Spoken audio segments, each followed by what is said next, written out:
இயற்கை பேரழிவுகள் ஏன் அதிகரித்துக் கொண்டே வருகிறது? இதற்கு பல காரணங்கள் உண்டு.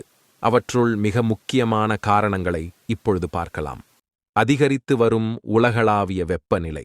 உலகளாவிய வெப்பநிலை அதிகரிக்கும்போது சூறாவளி, வெள்ளம், வறட்சி மற்றும் வெப்ப அலைகள் போன்ற வானிலை நிகழ்வுகளின் தீவிரம் உயரும். உருகும் பனி மற்றும் உயரும் கடல் மட்டங்கள். பனிக்கட்டிகள் மற்றும் பனிப்பாறைகள் உருகுவது கடல் மட்டத்தை உயர்த்துவதற்கு பங்களிக்கிறது. இது கடலோர வெள்ளத்திற்கு வழிவகுக்கும். வானிலை முறைகளில் ஏற்படும் மாற்றங்கள். காலநிலை மாற்றம் வானிலை முறைகளை பாதிக்கிறது, மேலும் கணிக்க முடியாத மற்றும் தீவிர வானிலை நிகழ்வுகளுக்கு வழிவகுக்கிறது. மனித செயல்பாடு. காடுகள் மற்றும் ஈரநிலங்கள் போன்றவற்றை அழித்து நகரமயமாக்கல் போன்ற செயல்களின் மூலம் இயற்கை பேரழிவுகளின் தாக்கம் அதிகரிக்கும். அதிகரித்த வாழ்க்கை வெளிப்பாடு. பேரிடர் பாதிப்புக்குள்ளான பகுதிகளில் அதிகமான மக்கள் வசிப்பதால் சேதம் மற்றும் உயிர் இழப்புக்கான சாத்தியம் அதிகரிக்கிறது.